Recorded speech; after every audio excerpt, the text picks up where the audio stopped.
ప్రధాన యాజకుని చేత తేబడును.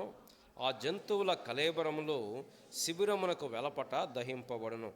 కావున యేసు కూడా తన స్వరక్తము చేత ప్రజలను పరిశుద్ధపరచుటకై గవిని వెలుపట శ్రమ పొందెను.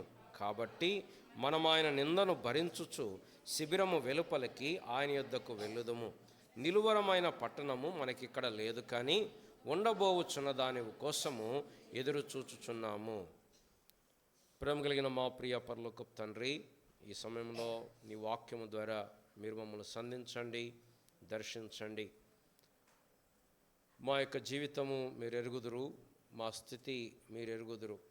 ఆత్మీయమైన జీవితంలో మేము ముందుకు కొనసాగాలని, ఆత్మీయ జీవితంలో మేము పరిపక్వతలోకి రావాలని, ఆత్మీయ జీవితంలో మేము బలము పొందాలని, ఎదగాలని మీరు ఆశిస్తూ ఉన్నారు.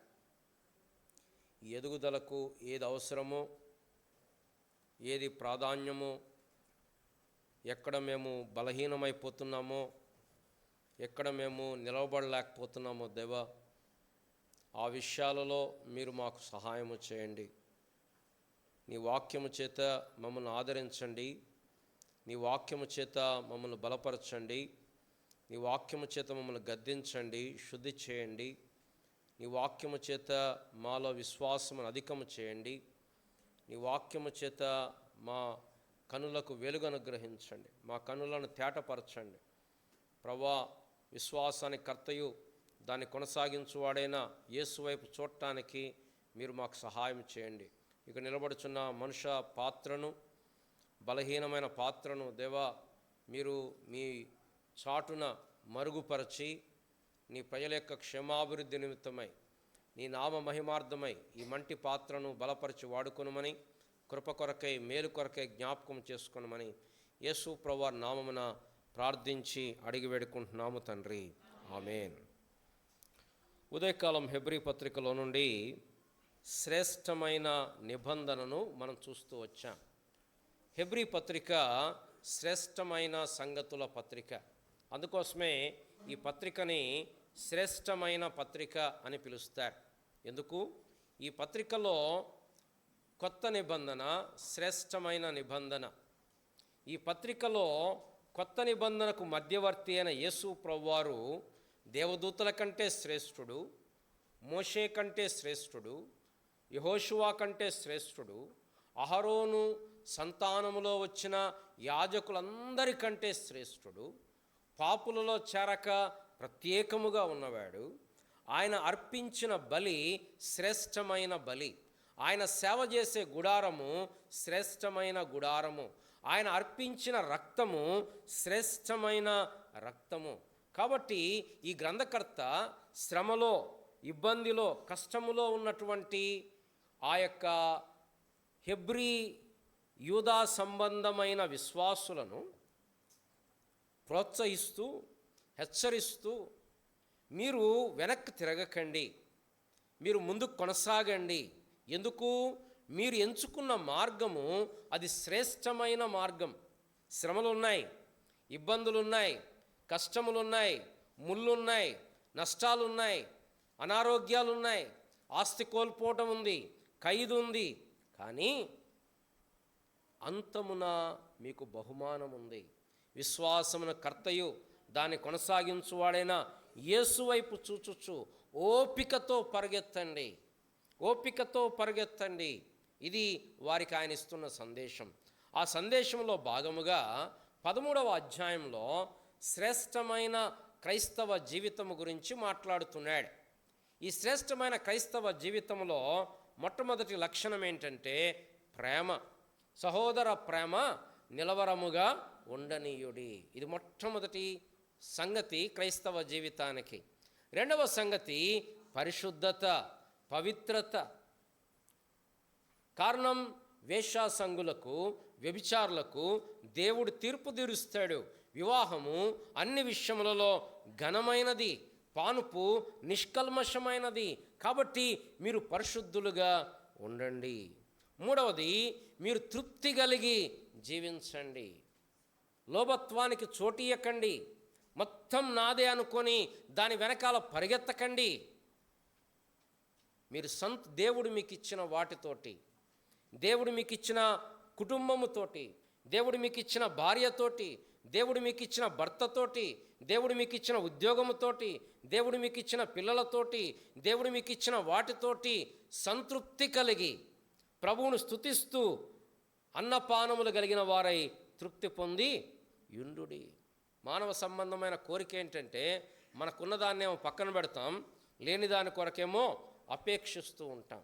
మన మానవ స్వభావం అది. మనకేదైతే ఉందో అది విలువ లేనిదిగా అనిపిస్తుంది, ఏదైతే లేదో అదేమో చాలా విలువైనదిగా అనిపిస్తూ ఉంటుంది. అదే సమస్య మానవ జీవితంతో.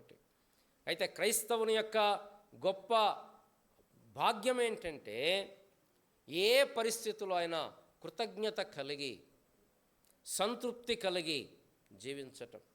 అంతేకాదు అదే సమయంలో ధైర్యముగా జీవించటం, భయపడక. ఎందుకు? ప్రభువు చెప్పాడు ఏమని? నేను విడువను, ఎడబాయను. నేను ఏమాత్రం విడవను, నిన్నెన్నడును ఎడబాయను. ప్రభు నాకు సహాయుడు, నరమాత్రుడు నాకేమీ చేయగలడు అని ధైర్యముతోటి చెప్పగలవారమై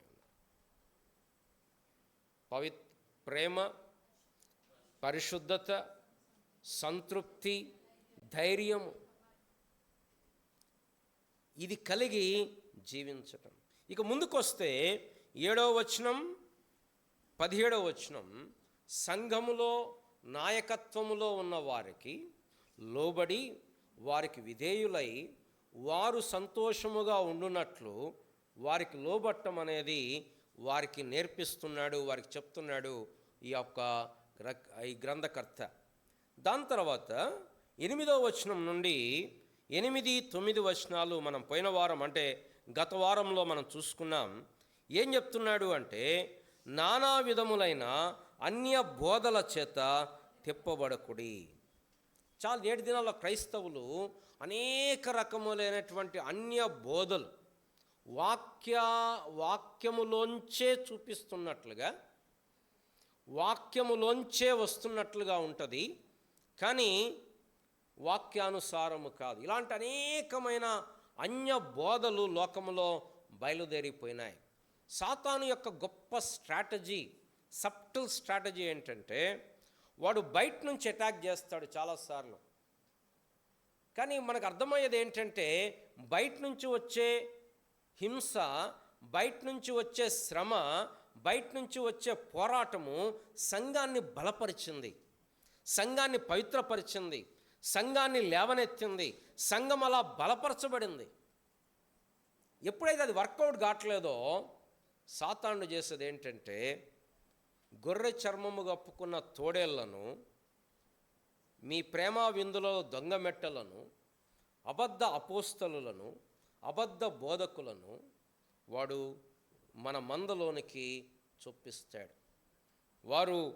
వారి గురించి యోధా రాశాడు, వారి గురించి పేతురు రాశాడు, వారి గురించి పౌలు గారు రాశాడు.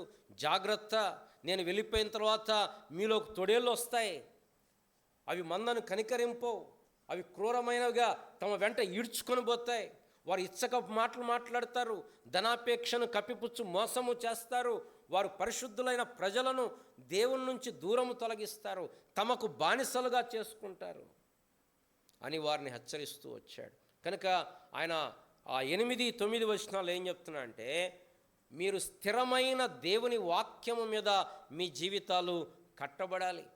నానా విధములైన అన్య బోధల చేత తిప్పబడకుడి. Reject the doctrine, the strange doctrines, strange teachings. Bible ఎంత నమ్మబడిన పుస్తకమో అంత అపార్థము చేయబడిన పుస్తకం. ఇదే బైబిల్ను పట్టుకొని అనేక మంది అనేకమైన రకముల బోధలు వ్యాపింపచేస్తూ ఉన్నారు. కాబట్టి ఇలాంటి కాలంలో నా బాధ్యత ఏంటంటే ఏది హితబోధ, ఏది ఆరోగ్యకరమైన బోధ, ఏది దేవుని వాక్యానుసారమైన బోధ, ఏది మనుషుల ఆలోచనల ప్రకారం వచ్చిన బోధ, ఏది దేవుని వాక్యమును దేవుని గణపరిచేది, ఏది మనుషులను సంతోషపెట్టేది. పౌలు గారు అంటాడు, నేను మనుషులను సంతోషపెట్టు వాడనైతే ప్రభు దాసుడను కాకయే పోదును అంటాడు. కాబట్టి ఈ హిత బోధ విషయంలో జాగ్రత్త పడాలి. అది మనం వాక్యం చదవాలి, వాక్యాన్ని నేర్చుకోవాలి, వ్యక్తిగతంగా అది సంఘముగా మనం కూడి రావాలి. ఆదివారంలోను, బైబిల్ పఠనంలోను, ప్రార్థనా కూడికల్లోనూ ఇలా రావటం ద్వారా మన ఆత్మీయ జీవితానికి కాపుదల, భద్రత, అప్పుడు నిజమైన సువార్త, నిజమైన వాక్యం అంటే ఏంటో గ్రహిస్తాం. ఇదేదో ఒక్క రోజులో వచ్చేది కాదు ప్రియులరా. ఏదో ఒక్క రోజులో ఒక మీటింగ్ పెట్టేసేసి ఇగో ఇది మంచి బోధ అని చెప్పేది కాదు. ఇది ఇట్స్ ఎ ప్రాసెస్. మనం రెగ్యులర్గా వింటున్న కొద్దీ మనకు అర్థమవుతూ ఉంటుంది ఏది సరి అయిన బోధ, అది వాక్యానుసారమైనదా, లేకపోతే మనుషుడు తన ఆలోచనల్లోంచి ఎక్కడో ఇంటర్నెట్లో చూసిందో, లేకపోతే ఇంకెక్కడో చదివిందో, లేకపోతే ఎక్కడో కథల పుస్తకంలో చదివిందో చెప్తున్నాడా అనేది మనకు అర్థం కావాలి. ఎఫెసీ పత్రికలో పౌలు గారు అంటాడు, మనుషుల మాయోపాయముల చేత గాలికి కొట్టుకొని పోబడినట్లు కల్పింపబడిన ప్రతి ఉపదేశము చేత. చదువుతారా ఆ మాట? ఎఫెసీ పత్రిక 4వ అధ్యాయం 14వ వచనం.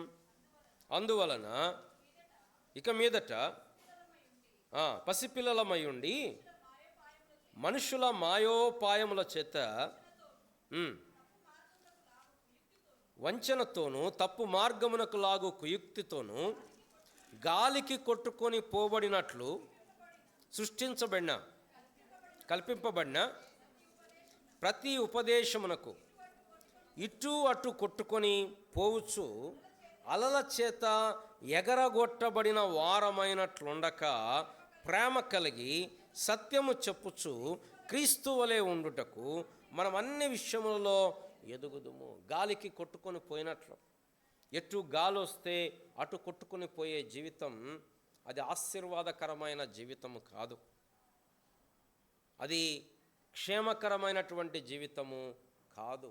కనపడిన ప్రతి బోధ వైపు ఆకర్షించబడటం, దాన్ని పరీక్షించాలి. బెరయా సంఘస్థులు చేశారు, పరీక్షించారు. దేవుని యొక్క వాక్యం అలా ఉందా లేదా, అలా చెప్తున్నారా లేదా అనేది వారు పరీక్షిస్తూ వచ్చారు. పౌలు శీలలు వాక్యము బోధిస్తూ ఉంటే ఇది ప్రతి క్రైస్తవుని యొక్క బాధ్యత. సంఘ పెద్దల యొక్క ప్రాముఖ్యమైన బాధ్యత ఏంటంటే సంఘమును తప్పుడు బోధల నుండి కాపాడటం. ఇది సంఘ పెద్దల యొక్క ప్రాముఖ్యమైనటువంటి బాధ్యత. సంఘమును వాక్యము చేత పోషిస్తూ ఎక్కడ హానికరమైన బోధకి తావు లేకుండా చూడటం సంఘ పెద్దల యొక్క ప్రాముఖ్యమైనటువంటి బాధ్యత. కనుక విశ్వాసులకు ఆయన ఏం చెప్తున్నా అంటే, మీరు శ్రమలో ఉన్నారు, మీరు ఇబ్బందిలో ఉన్నారు, మీరు బాధలో ఉన్నారు. కాబట్టి ఏం చేస్తారు ప్రజలు? మీ శ్రమను ఆధారం చేసుకొని మీ కొత్త బోధలు బోధిస్తారు. మీరు ఇలా చేయండి, మీరు అలా చేయండి కదా. చాలామంది చెప్తుంటారు, ఈ మూలను అది పెట్టండి, ఆ మూలను ఇది పెట్టండి, ప్రార్థన చేసి అటు నీళ్లు పోయండి, ప్రార్థన చేసి ఇటు నీళ్లు చల్లండి, ఈడ సెలవు గుర్తేయండి, ఈడ ఇది పెట్టండి, ఈ కొబ్బరి నూనె ఇక్కడ రాయండి, ఈ కొబ్బరి నూనె కిటికీకి రాయండి. ఇది నానా విధములైన దేవుని వాక్యానికి సంబంధము లేని బోధ. మనం శ్రమలో ఉన్నాం, కష్టంలో ఉన్నాం. కాబట్టి ఏమనిపిస్తుంది మనకు కూడా? ఏదో ప్రయత్నం చేద్దాంలే అనిపిస్తుంది. కానీ మన పునాది దేవుని వాక్యానుసారమైన పునాదిగా మన పునాది ఉంది. ఒకసారి ఒక పాస్టర్ గారు నాకు చెప్పాడు చాలా సంవత్సరాల క్రితం. ఎవరో నా నెంబర్ ఇచ్చారంట, నాకు తెలిసిన వాళ్ళే. ఆయన అన్నాడు, బ్రదర్ మీ జీవితంలో చాలా కష్టాలు ఉన్నాయన్నాడు. అవునండి నిజమే ఉన్నాయి కదా, ఏం చేద్దాం మరి అన్నాను. బ్రదర్ నేను ప్రార్థన చేస్తాను. చెయ్యండి, మంచిదే కదా, ప్రార్థన చేస్తే నాకు కూడా సంతోషమే. అట్లా కాదు నేను రావాలి అన్నాడు. ఎందుకన్నా మీరు ఫోన్లో ప్రార్థన చేయండి పర్లేదు. లేదు బ్రదర్ నేను వచ్చి చేయాలి. బ్రదర్ అట్లే ఉంటుంది, మీరు అక్కడ ఉండి చేయండి పర్వాలేదు. లేదు నేను రావాలా, మా ఇద్దరం కూర్చోవాలా అన్నాడు. మరి ఏం చేద్దామంటే, లేదు మీరు మందిరం పునాది వేసేటప్పుడు సరిగా ఏపీయలేదు. ఎవరు చెప్పారు? నాకు కనపడుతుంది గోళ్ళకు ప్లాస్టరింగ్ లేదు అన్నాడు. ఆల్రెడీ మంది ప్లాస్టరింగ్ అయిపోయింది అప్పటికే. అంటే ప్రజలు ఏంటంటే వారు మనకున్న అవసరతను బట్టి, మనకున్న గాయాన్ని బట్టి మనల్ని ఏం చేస్తారు? అప్పుడు నేను చెప్పాను, అయ్యా నేను ఒక పునాది మీద ఉన్నాను, ఇప్పుడు మీరు చెప్పేది దానికి వ్యతిరేకం. కాబట్టి మీరు చేస్తే చేయండి ప్రార్థన, నేనేం కాదంటలేదు. కానీ నేను మీ దాని ప్రకారం నేనేమి వెళ్ళలేను అని చెప్పాను. కనుక నానా విధములైన అన్య బోధల చేత తిప్పబడకుడి. క్రీస్తు అనే పునాది మీద స్థిరముగా నిలవబడండి. వాక్యం అనే పునాది మీద ప్రశ్నించండి, ఇది వాక్యానుసారమా, వాక్యంలో ఉందా, యేసుప్రభు చేశాడా, ఆయన శిష్యులు చేశారా, కొన్ని అపోస్తలులకు మాత్రమే దేవుడు ఇచ్చాడు, కొన్ని అందరు విశ్వాసులకు ఇచ్చాడు, ఏది ఇది అనేది మనం నేర్చుకోవాలి. సరే, ఎందుకు కారణం ఏంటంటే యేసుక్రీస్తు నిన్న నేడు ఏకరీతిగా ఉన్నాడు, యుగయుగములకు ఒక్కటే, అది పునాది. యేసు ప్రభువు గతంలో ఒక మాట చెప్పి ఇప్పుడు ఒక మాట చెప్పే రాజకీయ నాయకుడు కాదు. ఒకప్పుడు ఆ జెండా ఇప్పుడు ఈ జెండా అనే మారిపోయే వ్యక్తి కాదు. ఆయన ఇమ్యూటబిలిటీ ఆఫ్ క్రైస్ట్. అది పాత నిబంధన అయినా కొత్త నిబంధన అయినా ఆయన దేవునిలో మార్పు లేదు, ఆయన ప్రేమలో మార్పు లేదు, ఆయన యొక్క లక్షణాల్లో మార్పు లేదు, ఆయన పద్ధతిలో మార్పు ఉండవచ్చు. పాత నిబంధనలో బలులు అర్పణల ద్వారా దేవుడు ప్రజలను అంగీకరించాడు. కొత్త నిబంధనలో యేసుక్రీస్తు వారు అర్పించిన ఒక్కటే బలి ద్వారా ఆయన ప్రజలను అంగీకరిస్తున్నాడు. వారి మధ్యలో తన మందిరాన్ని ఉంచాడు. ఇప్పుడైతే మన హృదయాలలో ఆయన మందిరాన్ని ఉంచాడు. ఇది మందిరము కాదు, ఇది మందిరం. మనము ఆయన మందిరం, మనం ఆయన నివాసం. ఇది ఓన్లీ బిల్డింగ్, ఇది మనం ఇక్కడ కూడుకుంటున్న స్థలం. దీన్ని మనం చర్చ్ అనం. చర్చ్ ఎవరు? ప్రజలు చర్చ్. సంఘము చర్చ్ అంటే బిల్డింగ్ కాదు, చర్చ్ అంటే ప్రజలు. This is the building. ఇక్కడ సంఘమును మందిరమును ప్రేమించటం అంటే బిల్డింగ్ను ప్రేమించటం కాదు, దేవుని ప్రజలను ప్రేమించటం. ఇలా చెప్పి ఇక ముందుకి 10వ వచనం నుండి 14వ వచనం వరకు ఇంకొక సెక్షన్గా మనకు కనపడుతుంది. వచ్చే వారం దీన్ని మనం ముగిద్దాం. 10వ వచనం మళ్ళొకసారి నేను చదువుతున్నాను, జాగ్రత్తగా గమనించండి. మిమ్మల్ని ప్రశ్న కూడా అడుగుతాను ఇప్పుడు. మనకు ఒక బలిపీఠం ఉన్నది, దాని సంబంధమైన వాటిని తినుటకు గుడారంలో సేవ చేయు వారికి అధికారం లేదు. వేటి రక్తము పాప పరిహారార్థముగా పరిశుద్ధ స్థలములోనికి ప్రధాన యాజకుని చేత తేబడును, ఆ జంతువుల కళేబరములు శిబిరమునకు వెలపట దహింపబడును. కావున యేసు కూడా తన స్వరక్తము చేత ప్రజలను పరిశుద్ధపరచుటకై గవిని వెలుపట శ్రమ పొందను. కాబట్టి మనం ఆయన నిందను భరించుచు శిబిరము వెలుపలకి ఆయన యొద్దకు వెళ్ళుదుము. నిలవరమైన పట్టణం మనకిక్కడ లేదు, కానీ ఉండబోవుచున్న దానికోసం ఎదురు చూచుచున్నాము. ఏం చెప్తున్నాడు ఈ రచయిత? ఏం చెప్పడానికి ప్రయత్నం చేస్తున్నాడు? ఏ పదం ఎక్కువ సార్లు కనపడుతుంది అక్కడ, మీరు గమనించారా? సాధారణంగా బైబిల్ ప్యాసేజ్ మనం చదివేటప్పుడు ఆ భాగంలో ఎక్కువ సార్లు ఏ పదం వస్తుందో ఆ పదం మీద ఆ రచయిత దృష్టి పెట్టాడు అని మనకు అర్థం కావాలి. అదే విషయాన్ని మనం అర్థం చేసుకోవాలి. ఈ భాగంలో ఈ రచయిత వెలుపటికి రావటం, గవిని వెలుపల, పాలెము వెలుపల అనే 3 సార్లు రాస్తున్నాడు. మొట్టమొదటి ఏం చెప్పాడు? పాప పరిహారార్థముగా ప్రధాన యాజకుడు తీసుకొచ్చే జంతువుల కళేబరాలు, ఆ రక్తాన్ని తీసుకొస్తారు, రక్తాన్ని అతి పరిశుద్ధ స్థలములో ప్రోక్షిస్తారు కరుణాపీఠము దగ్గర. కానీ ఆ జంతువుల మాంసమును పాలానికి వెలుపల బయటికి తీసుకెళ్ళి బయట ఆ పాలెము వెలుపల ఆ జంతువులను దహించి వేస్తారు, వాటిని కాల్చి వేస్తారు. మొట్టమొదటి సంగతి ఇది. పాప పరిహారార్థ జంతువుల బలులను రక్తము ఇక్కడ ప్రోక్షించి శరీరాన్ని మాత్రం, దేహాన్ని మాత్రం పాలెము వెలుపల తీసుకుని వెళ్ళి అక్కడ కాల్చివేస్తారు. ఇది మొట్టమొదటి. రెండవది, యేసు ప్రభువారు కూడా తన స్వరక్తము చేత మనలను పరిశుద్ధపరచటానికి ఆయన కూడా పాలెము లోపల శ్రమ పడలేదు. ఆయన కూడా పాలెము వెలుపల, గవిని వెలుపలకు వెళ్ళాడు. గొల్గొతా స్థలము అది యెరూషలేముకు అవతల వెలుపల ఉంది. ఆయన కూడా వెలుపలికి వెళ్ళాడు. మొట్టమొదట పాత నిబంధనలో పాప పరిహారార్థ జంతువుల కళేబరాలు, వాటి దేహాలు పాలెమునకు వెలుపల దహించబడుతున్నాయి. యేసు ప్రభువారు కూడా ఆయన శ్రమపడింది, ఆయన మరణించింది పాలెము లోపల కాదు, పాలెమునకు వెలుపల ఒక్కడే బయటకు వెళ్ళి అక్కడ శ్రమ పొందాడు, తన స్వరక్తము కార్చాడు. ఇప్పుడు మూడవ ఇంప్లికేషన్ ఏంటంటే మనము కూడా పాలెము లోపల ఉండటం కాదు, మనము కూడా బయటికి రావాలి. ఆయన నిందను భరించుచు మనము కూడా వెలుపలికి ఆయన యొద్దకు వెళ్ళుదుము. ఇది మనకు అర్థం కావాల్సింది. పాప పరిహారార్థ జంతువులు బయట దయించబడ్డాయి. యేసు ప్రభువారు కూడా బయట శ్రమ పొందాడు, మరణించాడు. మనము కూడా బయటికి వచ్చి ఆయన దగ్గరకు వెళ్ళాలి. ఏం మాట్లాడుతున్నాడు ఈయన? ఎందుకు బయటికి అంటున్నాడు? నిలువరమైన పట్టణం మనకు లేదు అంటున్నాడు. అంటే ఏం చెప్తున్నాడు వీళ్ళకి? హెబ్రీలారా, మీరు మీ చుట్టూ ఉన్న వారితో కలిసిపోకండి, మీ చుట్టూ ఉన్న వారితో మిళితమైపోకండి. ఇదే సొంతం అన్నట్లు, ఇదే శాశ్వతం అన్నట్లు, ఇక్కడే ఉంటామన్నట్లు మీరు వారితో ఏం తేడా లేకుండా మిళితము కాకండి. మీరు ప్రత్యేకముగా జీవించండి. Come out of the camp, బయటికి రండి, వెలుపలికి రండి.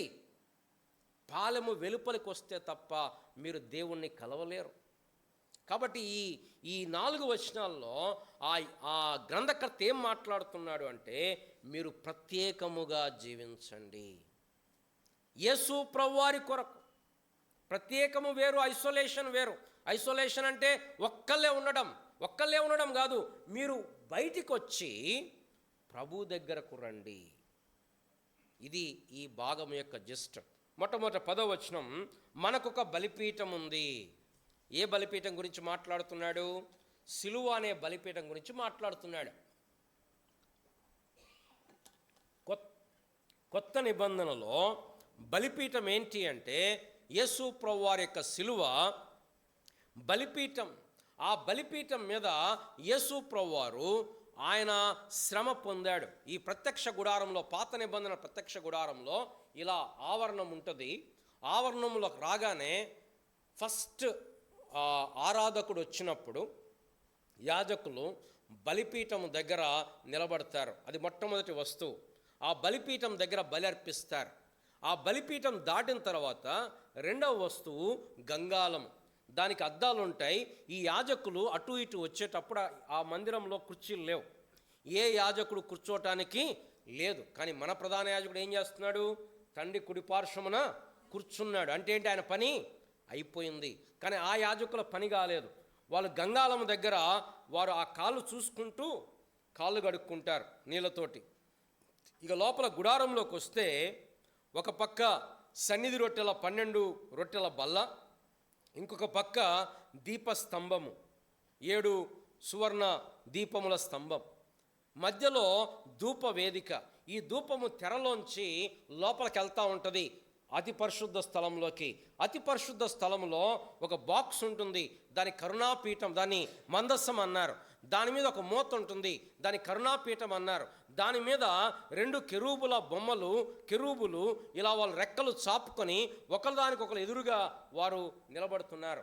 ఈ అతి పరిశుద్ధ స్థలములోనికి సంవత్సరానికి ఒక్కసారి మాత్రమే ప్రధాన యాజకుడు మాత్రమే రక్తము తీసుకొని ముందు తన కొరకు బలర్పించుకొని తన కుటుంబాన్ని పరిశుద్ధపరచుకొని ఆ రక్తము చేతబట్టుకొని ఒక్కసారే ఆ అతి పరిశుద్ధ స్థలములోనికి ప్రవేశిస్తాడు. ఇది పాత నిబంధన సంగతి. కొత్త నిబంధనలో బలిపీఠం అంటే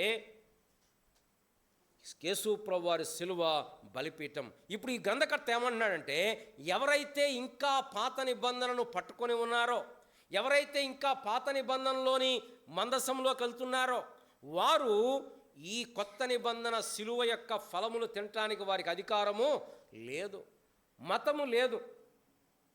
చాలామంది పాలెములో ఉన్నారు. ఏం పాలెంలో ఉన్నారు?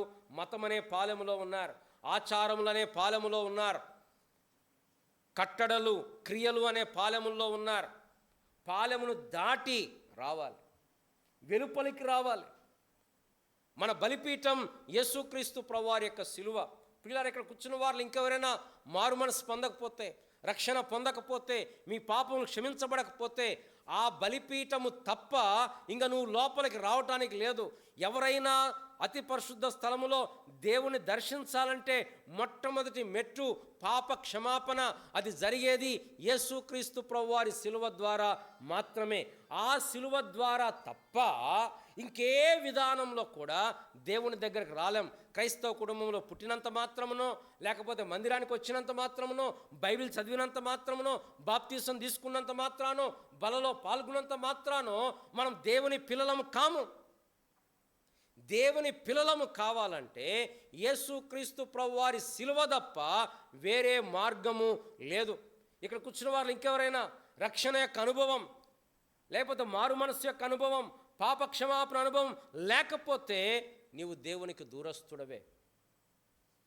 క్రైస్తవ పేరు ఉండొచ్చు, క్రైస్తవ సర్టిఫికెట్ ఉండొచ్చు, క్రైస్తవ సంఘములో సభ్యులుగా ఉండొచ్చు, కానీ నువ్వు దేవునికి దూరస్తుడవే.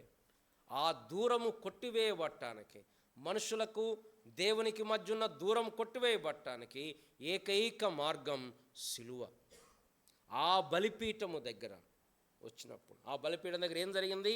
యేసుక్రీస్తు ప్రభువారు తన ప్రజలను పరిశుద్ధపరచటానికి తన స్వరక్తము చేత గవిని వెలుపలకి వచ్చాడు. స్వరక్తము చేత.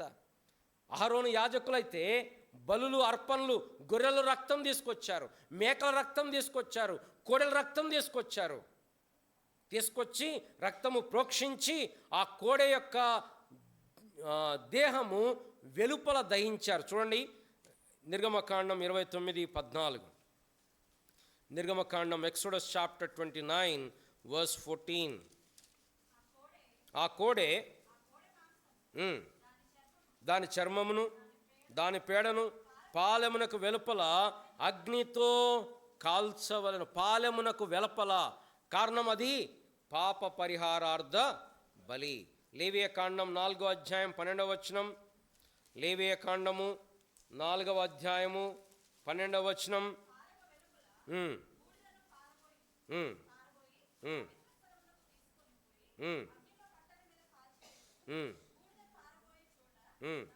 ఇక్కడ కొన్ని జంతువుల గురించి మాట్లాడుతూ, పాప పరిహారార్థ గురించి మాట్లాడుతూ, ఆ పాప పరిహారార్థ బలిలో అర్పించిన జంతువును వారు పాలెమునకు వెలుపల దహించాలి. 9వ అధ్యాయం 11వ వచనం.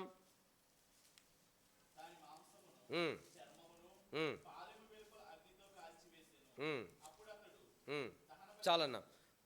లేవియకాండం 16వ అధ్యాయం మహాప్రాయశ్చిత్త దినం కనబడుతుంది. The day of great atonement. ఆ డే ఆఫ్ గ్రేట్ అటోన్మెంట్లో ఆ యొక్క మహాప్రాయశ్చిత్త దినమున ఒక ఎద్దును వారు బలి అర్పిస్తారు. చూడండి, 3వ వచనం. అతడు పాప పరిహారార్థ బలిగా ఒక కోడె దూడను, దహన బలిగా ఒక పొట్టేలును తీసుకొని వీటితో పరిశుద్ధ స్థలములోనికి రావలెను. 6వ వచనం. అహరోను తన కొరకు పాప పరిహారార్థ బలిగా ఒక కోడెను అర్పించి తన నిమిత్తం, తన ఇంటి వారి నిమిత్తం ప్రాయశ్చిత్తము చేసి దాని తర్వాత దాన్ని పాలెమునకు వెలుపల తీసుకువెళ్ళి దాన్ని దహించి వేస్తారు. ఇక్కడ 2 మేకలు కనపడుతున్నాయి. ప్రాయశ్చిత్త దినం 2 మేకలు కనపడుతున్నాయి. ఒక మేకేమో వదిలిపెట్టేస్తారు చిట్టి వేసి, ఒక మేకనేమో వారి పాపములకు బలిగా ఆ మేకను చంపివేస్తారు. ఇది మహాప్రాయశ్చిత్త దినం. మీరు గమనిస్తే పాత నిబంధనలో అబ్రహాము కాలములో ఒక్కొక్క కుటుంబానికి ఒక కుటుంబ పెద్ద ఒక బలి అర్పించేవాడు. అదేవిధంగా పస్కా పండుగ రోజు ఒక్కొక్క కుటుంబము ఒక్కొక్క పశువును బలిగా అర్పించేవారు. బలుల కాలంలో ఒక్కొక్క వ్యక్తి ఆ యొక్క పశువును వధించేవాడు. కానీ కొత్త నిబంధనలో మనందరికీ బదులు యేసు ప్రభువారు ఒక్కడే వధించబడ్డాడు. పాలెమునకు వెలుపల తన స్వరక్తము చేత మనల్ని పరిశుద్ధ. ఈ హెబ్రీ గ్రంథకర్త కూడా చాలాసార్లు ఇదే మాట వాడతాడు. చూడండి 10వ అధ్యాయం 10వ వచనం, 10వ అధ్యాయం 10వ వచనం. అమ్మా, యేసుక్రీస్తు యొక్క శరీరము ఒక్కసారియే అర్పించబడుట చేత ఆ చిత్తమును బట్టి మనము పరిశుద్ధపరచబడి, ప్రియులారా, మనము పరిశుద్ధులము కాలేము. No matter what we do, we cannot become holy by ourselves. యేసుక్రీస్తు రక్తము తప్ప మనల్ని పరిశుద్ధపరిచే సాధనము లేదు. అందుకో ఉదయకాలం మనం చదివాం, తను పరిశుద్ధపరచబడుటకు సాధనమైన రక్తమును అని చదువుతాం.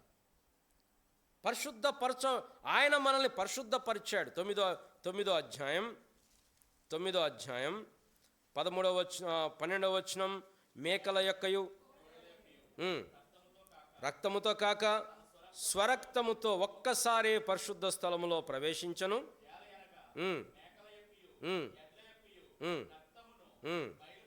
మైలపడిన వారి మీద ఆవు దూడ బూడిద చల్లుటయు,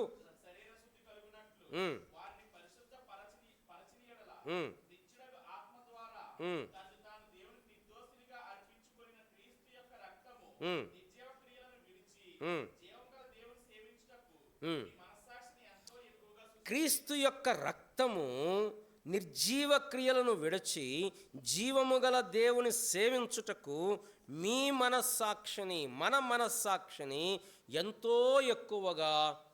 ఒక విశ్వాసికి అవిశ్వాసికి తేడా ఏంటంటే, విశ్వాసి ఈ మనస్సాక్షి శుద్ధి చేయబడింది. అందుకోసం పాపం చేసినప్పుడు విశ్వాసి బాధపడతాడు, దుఃఖపడతాడు, ఏడుస్తాడు. అవిశ్వాస అయితే గర్విస్తాడు. అబ్బా, చూసావా, నేను ఎంత గట్టిగా పాపం చేశాను, నేను ఎంత తెలివిగా పాపం చేశాను, నేను ఎంత చక్కగా అబద్ధం ఆడాను, ఎవరు చూడట్లేదులే అనుకుంటాడు అవిశ్వాసి. విశ్వాసి శుద్ధి చేయబడిన హృదయం, ప్రోక్షించబడిన హృదయం, పవిత్రము చేయబడిన మనస్సాక్షి కలిగినటువంటి వాడు. ఇది కేవలం యేసు ప్రభువు వారి ద్వారా జరుగుతుంది. ఇప్పుడు ఈ ప్రోక్షించబడిన హృదయం, శుద్ధి చేయబడిన మనము ఏం చేయాలి అంటే, మనము వెలుపలికి రావాలి. రండి, కొరింథీయులకు రాయబడిన 2వ పత్రిక, కొరింథీయులకు రాయబడిన 2వ పత్రిక 6వ అధ్యాయము. కొరింథీయులకు రాయబడిన 2వ పత్రిక 6వ అధ్యాయము చివరి 2 వచనాలు. అమ్మా, మనం జీవము గల దేవుని ఆలయమై ఉన్నాము, అందుకు దేవుడు ఇలా సెలవిచ్చున్నాడు, నేను వారిలో నివసించి సంచరింతును, నేను వారి దేవుడనయుందును, వారు నా ప్రజలయుందురు.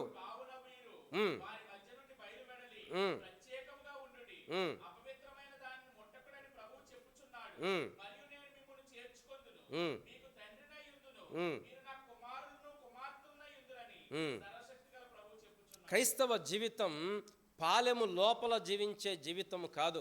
క్రైస్తవ జీవితం పాలెము నుంచి వెలుపలకు వచ్చే జీవితం.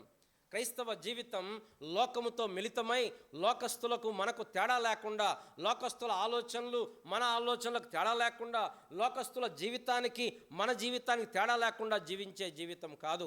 క్రైస్తవ జీవితం ప్రత్యేకమైన జీవితం. మన దేవుడు, బైబిల్ దేవుడు ఆరంభము నుంచి ప్రత్యేకపరిచే దేవుడు. భూమిని ఆకాశమును వేరుపరిచాడు, నీళ్లను భూమిని వేరుపరిచాడు. అన్ని ఆదికాండం 1వ అధ్యాయం చూడండి, ఆయన వేరుపరచను. ఇశ్రాయేలు ప్రజలని ఆయన వేరుగా ఉండమన్నాడు. వారి ఆలోచనలు వేరే, వారి ధర్మ విధులు వేరే, వారి యొక్క ఆచరణలు వేరే, వారి యొక్క పరిపాలన విధానం వేరే. దేవుడు తన ప్రజలు ఈ లోకములో ప్రత్యేకముగా ఉండాలని జీవిస్తున్నాడు. పరిశుద్ధత అంటే ఏంటి? సెట్ అపార్ట్, కన్సిక్రేషన్, సెట్ అపార్ట్, ప్రత్యేకముగా ఉండడం, ఒక ప్రత్యేకమైన పనికి మాత్రమే వాడబట్టం. ఇప్పుడు ఈ మందిరంలో మైకులు ఉన్నాయి, ఇవేంటి, దేనికి వాడతాం? మందిరానికే వాడతాం, బయట వాడం. కారణం, అవి అలా పెట్టాం వాటి కొరకు. మన క్రైస్తవ జీవితం కూడా, మన దేహము, మన జీవితం ప్రభువు కొరకు. చాలాసార్లు మనం ఏం మాయలో పడిపోతామంటే, అందరితో మిళితమైపోతాం. ఒక్కోసారి తేడా తెలియదు. ఒక్కోసారి తేడా తెలియదు. మన వస్త్రధారణ, అవిశ్వాసుల వస్త్రధారణ. మన సరే వస్త్రధారణ అంటే ఒక్కోసారి సేమ్ అవుతుంది, దాంట్లో తప్పు లేదు. కానీ మన ఆలోచన విధానం, మన ఆశయాలు, మన గోల్స్, మన పద్ధతులు, అన్యజనుల పద్ధతులు. మీరు వేరై ఉండండి. ఇక్కడ ఏం చదువుతున్నాం? మీరు వారి మధ్య నుండి బయలు వెడలి ప్రత్యేకముగా ఉండండి. ప్రత్యేకముగా ఉండండి. వీరు వారి మధ్యలో ఉంటే, అలానే వారితో కలిసిపోతే దేవుని యందు ఆనందించలేరు. దేవుడు అన్నాడు, నేను మీ మధ్యలో నివసిస్తాను, మందిరము కట్టండి అన్నాడు. ఎప్పుడు అన్నాడు ఆ మాట? ఐగుప్తులో ఉన్నప్పుడు అన్నాడా? ఫరో ఏమన్నాడు? మీరు వెళ్ళొద్దు, ఇక్కడే ఆరాధించండి. ఎప్పుడన్నాడు దేవుడు ఆ మాట? నేను మీ మధ్యనం ఉంచుతాను అని. వారు ఎర్ర సముద్రము దాటి అరణ్యములోకి వచ్చిన తర్వాత అప్పుడు దేవుడు అన్నాడు, నేను మీ మధ్యలో ఉంటాను. ఐగుప్తులో ఉన్నప్పుడు అనలేదు, ఐగుప్తు బానిసత్వంలో ఉన్నప్పుడు అనలేదు. పిల్లరా, భౌతికంగా మనం బయటికి రాం అలా అని చెప్పి మన అందరం పోయి ఊరు బయట ఇల్లేసుకోమని కాదు. మన జీవిత విధానం, మన ఆలోచనలు, మన గమ్యాలు, మనం డబ్బు ఖర్చు పెట్టే విధానం, మన సమయాన్ని ఖర్చు పెట్టే విధానం, మన యొక్క ఎనర్జీని ఖర్చు పెట్టే విధానం, మన యొక్క లక్ష్యాలు, ఇవి ప్రత్యేకముగా ఉండాలి. కారణం, మనము పరిశుద్ధపరచబడిన వారం. మనం ఈ లోక జనులము కాదు, ఈ లోకముతో ముడిపడిపోకూడదు. ఈ ఎబ్రీ గ్రంథకర్త ఏం చెప్తున్నాడు? నిలువరమైన పట్టణం మనకిక్కడ ఎందుకు? వీళ్ళు ఏమనుకుంటున్నారు? ఎందుకు ఈ శ్రమలు, ఎందుకు ఈ ఇబ్బందులు? మనం ఏం చేద్దాం? వెనక్కి పోదామంటే మోషే దగ్గరికి వెళ్ళిపోదాం, మళ్ళీ బలి అర్పిద్దాం, అహరోను యాజకుల దగ్గర పోదాం. అప్పుడు ఏం చేస్తారు? అందరూ ఎవ్వరు మన హింస పెట్టరు, అందరూ మన చప్పట్లు కొడతారు, మనం చేర్చుకుంటారు. మళ్ళీ వాళ్ళతో కలిసిపోదాం, వాళ్ళతో కలిసి పండగలు చేసుకుందాం, మంచిగా హ్యాపీగా యెరూషలేములో ఉందాం. కానీ ఇది రాసిన 10 సంవత్సరాలకి యెరూషలేము పట్టణం టైటస్ అనేటువంటి జనరల్, తర్వాత ఆయన చక్రవర్తి అయ్యాడు, రోమా చక్రవర్తి అయ్యాడు. ఆ పట్టణం మొత్తం కూల్చివేయబడింది. ఇటుక మీద ఇటుక లేకుండా పట్టణం మొత్తం అరకల చేత దున్నించబడి ఒక్క గోడ తప్ప ఏమీ లేకుండా పట్టణం డెసోలేట్ అయిపోయింది.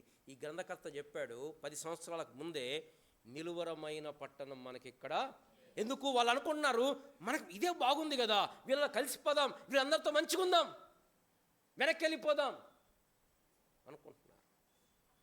నిలువరమైన పట్టణములే. ప్రియులరా, ఈ లోకం నిలువరమైంది కాదు. ఉదయకాలం మనం చదివాం, దేనికి దేవుడు శిల్పియో నిర్మాణకుడో పునాదులు గల ఆ పట్టణము కొరకు అబ్రహాము ఇదే శాశ్వతం అన్నట్టు, ఇదే పర్మనెంట్ అన్నట్టు జీవించటానికి వీలు లేదు. ఇక్కడ మిళితమైపోయి, లోకముతో మిళితమైపోయి జీవించటానికి లేదు.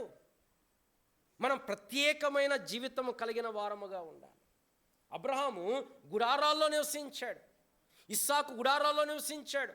యాకోబు ఎందుకు? డబ్బులు లేవాడు అబ్రహాం దగ్గర డబ్బులు? ఆ దేశం దేవుడు అబ్రహాంకి ఇస్తాను లేదా అన్నాడు. కానీ వారు ఎలా జీవించారు? మాది ఈ లోకము కాదు. ఎందుకు? వారు శ్రేష్టమైన దేశము వెతుకుచున్నారు. రండి 11వ అధ్యాయం, హెబ్రీ పత్రిక 11వ అధ్యాయం, హెబ్రీ పత్రిక 11వ అధ్యాయం 9వ వచనం. విశ్వాసమును బట్టి అతడును అతనితో ఆ వాగ్దానమునకు సమాన వారసులైన ఇస్సాకు యాకోబు అనువారును గుడారంలో నివసించుచు అన్యుల దేశములో ఉన్నట్లుగా వాగ్దత్త దేశములో పరవాసులైరి. ఏలయనగా దేవుడు దేనికి శిల్పియు నిర్మాణకుడై ఉన్నాడో పునాదులుగా ఆ పట్టణము కొరకు అబ్రహాము ఎదురు చూచుచుండెను. ఇక్కడ కూడా మనం చదివే ఆ మాట గమనించారా? నిలవరమైన పట్టణం మనకి ఇక్కడ లేదు, కానీ ఉండబోవుచున్న దానికోసము ఎదురు చూచుచున్నాము. ఇక్కడ కూడా అబ్రహాం ఎదురు చూస్తూ ఉన్నాడు. ఎందుకంట? 13వ వచనం, వీరందరూ ఆ వాగ్దానముల ఫలం అనుభవింపకపోయినను చూచి వందనము చేసి తాము భూమి మీద పరదేశులమును యాత్రికులమై ఉన్నామని ఒప్పుకొని విశ్వాసము గలవారై మృతి పొందిరి. ఇలాగు చెప్పువారు తమ స్వదేశమును. పిల్లరా, ఈ భూమి మీద మనం యాత్రికులం, పరదేశులం. ఎట్లా ఉండాలంటే ఎప్పుడు పిలుపు వస్తే అప్పుడు వెళ్ళిపోయేటట్లు, లెస్ లగేజ్, మోర్ కంఫర్టబుల్. లోతును దేవుడు పిలిచాడు, లోతు ఈ పట్టణాన్ని నాశనం చేస్తున్నా, బయటికి రా అంటే, పదా ప్రభా వెళ్ళిపోదాం అని చెప్పి అట్లా రాకుండా ఏం చేస్తున్నాడు? తడువు చేస్తున్నాడు, రాట్లా. కారణం, అతక్కపోయాడు లోతు. మనం కూడా ఈ లోకంలో చాలాసార్లు అతుక్కొని పోతాం. దేవుడు బలవంతంగా బయటికి తీసుకొచ్చాడు. ఏం సంపాదించుకున్నాడు? అబ్రహాం ఏమో దేవుడు ఏదిస్తే అదే చాలు నాకు అని లోతుతో చెప్పాడు, లోతు నువ్వు కుడికి పోతావా, నేను ఎడమకు పోతా. నువ్వు ఎడమకు పోతావా, నేను కుడికి పోతా. లోతు ఏం చేశాడు? తన కన్నులెత్తి ఏది బాగుంది, ఏది బాగుంది, ఏది బాగుందని ఆలోచించి ఇది కావాలా అని ఏర్పాటు చేసుకున్నాడు. చివరికి ఏది పొందలేక అన్నీ పోగొట్టుకున్నాడు లోతు. కారణం, మిళితమైపోయాడు వారితోటి. పిల్లరా, ఈ లోకంతో మిళితమైతే, ఈ లోకంతో కలిసిపోతే, ఈ లోకస్తులు దేని కొరకు ఏడుస్తారు? ఏం తిందాం, ఏం త్రాగుదాం, కొత్త బట్టలు లేవు, సొంత ఇల్లు లేదు, ఏసీ లేదు, లేకపోతే 2 అంతస్తులు ఇల్లు లేదు, బంగారం లేదు. ఇది వాళ్ళ ఏడుపు అంతా. బ్యాంకులో బ్యాలెన్స్ లేదు, ఎల్ఐసి పాలసీ లేదు, లేకపోతే ఇంకోటి లేదు, ఇంకోటి లేదు. ఈ లోకంలో ఉన్నట్టు మాకు లేవు. ఇది లోకస్తుల యొక్క బాధ. మందు కూడా అదే బాధ అయితే, మన చింత కూడా ఏమి తిందాము, ఏమి త్రాగుదాము, ఏమి ధరించుకుందాము అయితే మనకు వాళ్ళకు తేడా ఏముంది? మనకేమున్నాయి? మనకు చాలా ప్రాముఖ్యమైన సంగతులు ఉన్నాయి. మనం ఉండబోయే దాని కొరకు ఎదురు చూస్తున్నాం. మనం ఈ లోకంలో కొరకు జీవించేది. కాబట్టి రండి బయటికి, మనం ఆయన దగ్గరకు వెళ్దాం. కానీ వెళ్ళేటప్పుడు ఇంకో మాట ఉంది అక్కడ. ఎలా వెళ్ళాలంట? ఎలా వెళ్ళాలి? నిందను, క్రీస్తు ప్రభువారి నిందను భరించాలి. ఎందుకు భరించాలి నింద? ఆయన భరించాడు. నింద అనగానే ఏం మాట గుర్తు రావాలి? ఎబ్రీ పత్రిక చదివే వాళ్ళకి ఎక్కడుంది నింద అనే మాట? ఇంకో మాట 11వ అధ్యాయంలో మోషే గురించి మాట్లాడుతూ, ఐగుప్తు ధనము కంటే క్రీస్తు విషయమైన నింద గొప్ప. అసలు మోషే కాలంలో క్రీస్తు ఎక్కడున్నాడు? మోషే కాలంలో క్రీస్తు ఉన్నాడా? మరి ఎందుకు రాస్తున్నాడు పరిశుద్ధాత్మ దేవుడు? మోషే ఐగుప్తు సామ్రాజ్యానికి వారసుడై ఉండి, రాజకుమారుడై ఉండి, ఆ రాజకుమార్తె కుమారుడు అనిపించుకోవడానికి ఇష్టపడక, ఆ ఐడెంటిటీ కోల్పోయి, ఆ రాజభవనం వదిలిపెట్టి దాసులు బానిసలైన వారితో కలిసిపోయి, నేను వీళ్ళతో ఉంటాను, వీళ్ళలాగా నిందించబడతాను, నన్ను నిందించిన వారి నిందలు నా పైన పడెను అని రాయబడినట్లు క్రీస్తు ప్రభువారు నిందను భరించాడు. ఈ లోకంలో ఆయన నిందించారు. ఏమన్నారు? దయ్యములు పట్టినవాడన్నారు.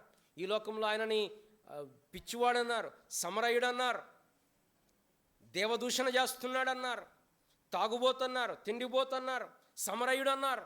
నిందను భరించాడు. మనమేమనుకుంటున్నాం? ఈ లోకం మనల్ని మెచ్చుకోవాలా అనుకుంటున్నాం. ఎట్లా కుదురుతుంది?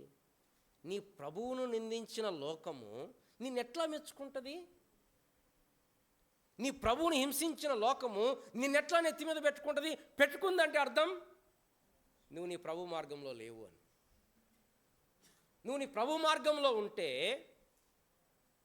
ఈ లోకం నిన్ను ద్వేషిస్తుంది, నిన్ను నిందిస్తుంది. అప్పుడు వారు సంతోషించారు. యేసుప్రభు చెప్పాడు, లోకం మిమ్మును ద్వేషించును, లోకం మిమ్మును శ్రమ పెడుతుంది. మరి గుర్తుపెట్టుకోండి, నన్ను చూడండి యోహాను సువార్త. కాబట్టి క్రైస్తవ జీవితం నిందను భరించే జీవితం, అవమానమును భరించే జీవితం, కష్టములను భరించే జీవితం. అయితే ఏ కష్టాలు? చాలాసార్లు మన నిందలన్నీ మన తప్పుడు చేసిన నిందలు, మనం తప్పు చేస్తే వచ్చే నిందలు. కానీ ఆ నింద గురించి కాదు, ఇది క్రీస్తు నింద. క్రీస్తు నింద. రండి యోహాను సువార్త 15వ అధ్యాయం 23వ వచనం.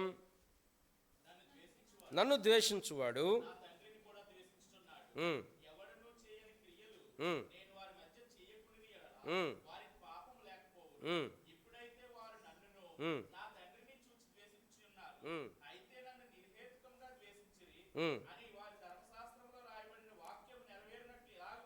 పదిహేను 18 అన్న, లోకం మిమ్మల్ని ద్వేషించినలా మీకంటే ముందుగా నన్ను ద్వేషించనని మీరు ఎరుగుదురు. లోకం నిజంగా ద్వేషిస్తుందా? మనల్ని అందరూ మెచ్చుకుంటే చాలా శ్రమ మనకి. మనల్ని ఎవరు తెలివి తక్కువ అనుకోకపోతే, వీళ్ళంత తెలివిలోని వాళ్ళు ఎవరు లేరని లోకం మనల్ని అనుకోకపోతే, there is certainly something wrong with our thinking and hour spiritual life. ఎందుకు? లోకస్తుల గమ్యం వేరే, మన గమ్యం వేరే. లోకస్తుల యొక్క ప్రయోజనాలు వేరే. మన పౌలు గారు అంటాడు, ఏవేవి నాకు లాభకరములో వాటన్నిటినీ క్రీస్తు నిమిత్తము నష్టముగాను పెంటగాను ఎంచుకున్నాను. ఎప్పుడైతే నష్టం అనుకుంటామో ప్రజలకు పిచ్చి పడుతుంది. ఏం పట్టిందిరా వీళ్ళకి, వీళ్ళేంది డబ్బులు ఇస్తా అంటే వద్దంటారు. జనాలేమో ఎగబడిపోయి లాక్కొచ్చుకుంటారు. వీళ్ళేమో వచ్చింది కూడా మాకొద్దు మా ప్రభు అంటారు. ఏమైంది వీళ్ళకి అసలు పని చేస్తుందా? లోకం అలా ఆలోచించాలి, మనకు అర్థం కావాలి అది. అట్లా కాకుండా మనందరం ఒకటే, మీకు మాకు సంచి ఒక్కటే. సామెత గ్రంథంలో ఉంటుంది, మన సంచి ఒక్కటే అని వాళ్ళు అంటారంట. మనం కూడా మన సంచి ఒక్కటే అని పోతే మన పవిత్రమైన జీవితం ఎక్కడ? If nobody are offended because of our spiritual life, there is something wrong with our spiritual life. ఈ లోక స్నేహం దేవునితో వైరం. కాబట్టి నిందను భరించటం, అవమానం భరించటం. అందుకోసం పేతురు గారు రాస్తాడు, పేతురు రాసిన మొదటి పత్రిక, శ్రమ అనుభవించాలి అని చెప్పి.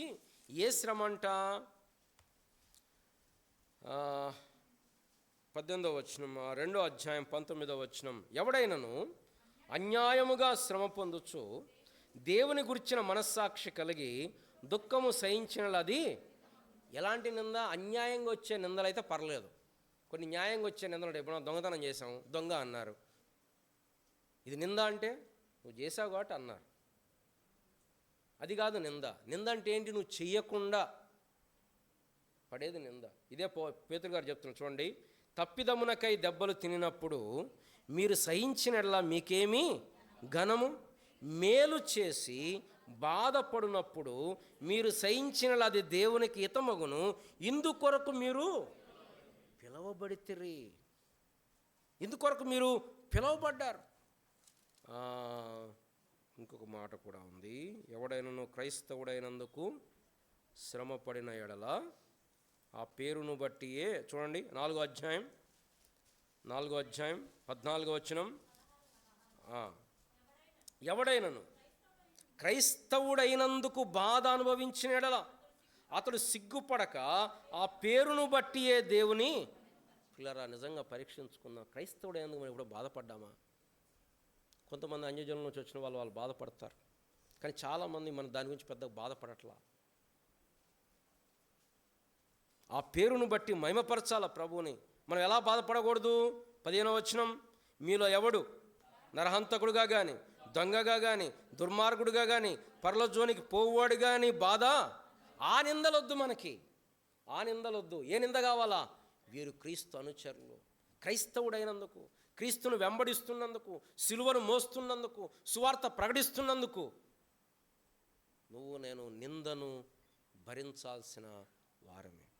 కాబట్టి ఈ గ్రంథకర్త అంటున్నాడు, మనం ఆయన నిందను భరించుచు ఆయన యొద్దకు మనం చూస్తున్నాం, లోకం మెచ్చుకోవాలని చూస్తున్నాం. చాలాసార్లు చాలామంది బాధ ఏంటంటే, నేను ఇంత కష్టపడుతున్నా వీళ్ళు మెచ్చుకోవట్లేదు. ఈ లోకం మనల్ని మెచ్చుకోదు, ఈ లోకం మనల్ని పొగడకూడదు కూడా. కారణం, మనం నిందను మోయటానికి ఏర్పరచబడ్డాం.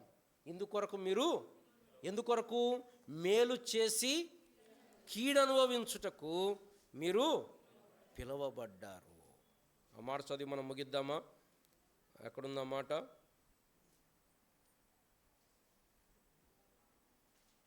ఇక్కడే రండి, మొదటి పేతురులోనే తప్పిదమునకై దెబ్బలు తినినప్పుడు మీరు సహించిన మీకేమి ఘనము? మేలు చేసి బాధపడినప్పుడు మీరు సహించిన అది దేవునికి హితమగును. ఇందుకొరకు మీరు పిలువబడితే. క్రీస్తు కూడా మీ కొరకు బాధపడి మీరు తన అడుగు జాడలందు నడుచున్నట్లు మీకు మాదిరి. ఏంటి ఆ మాదిరి? ఆయన నోట కపటము లేదు, ఆయన పాపము చేయలేదు, ఆయన దూషింపబడి బదులు దూషింపక, శ్రమపడి బెదిరింపక న్యాయముగా తీర్పు తీర్చు దేవునికి తన్ను తాను. పిల్లరా, 3 విషయాలు. మొట్టమొదటిది, ఆ బలిపీఠము దగ్గరకు రావాలి, ఆ సిలువ దగ్గరకు రావాలి మన జీవితాలు. మొట్టమొదటి సంగతి అది. రెండవది, మన ప్రభువు పాలెము వెలుపలకు వచ్చాడు. నువ్వు నేను కూడా ఈ పాలెముతో మిళితమైపోయి పాలెముతో కలిసిపోకూడదు. మనం ప్రత్యేకమైన జీవితం హౌ కెన్ అంటే ఇప్పుడు అట్లా అని చెప్పి మాట్లాడొద్దు, వెళ్ళొద్దు, కలవద్దు, ఫంక్షన్లకు వెళ్ళొద్దు అని చెప్పను, కానీ ఒక విశ్వాసి అవిశ్వాసి కలిసి ఎలా ముందుకు సాగగలుగుతారు? కారణం, వీళ్ళ డైరెక్షన్ వేరే, వీళ్ళ డైరెక్షన్ వేరే, వీళ్ళ ఆలోచన విధానం వేరే, వీళ్ళ ఆలోచన విధానం వేరే. ఈ రెండు కలిసిపోయా అంటే ఎక్కడో కాంప్రమైజ్. అంధకారము వెలుగు, అదే కదా పౌలు గారు ఆ 2వ కొరింథీలో చెప్పింది, వెలుగుకు చీకటికి ఏమి సంబంధం? విగ్రహములకు జీవము గల దేవుని ఆలయంతో ఏం పొందిక? క్రీస్తుకు బెలయాలకి ఏం సంబంధం? ఇది నడవదు. రండి ఆ మాట చదివి మనం ముగిద్దాం. హెబ్రీ పత్రిక 13వ అధ్యాయం 13-14 వచనాలు చదువుకొని మనం బలలో ప్రవేశిద్దాం. అందరం కలిసి గట్టిగా. కాబట్టి మనం ఆయన నిందను భరించుచు శిబిరము వెలుపలకి ఆయన యొద్దకు వెళ్ళుదము. ఆయన నిందను భరిస్తూ, there is a pattern, there is a method.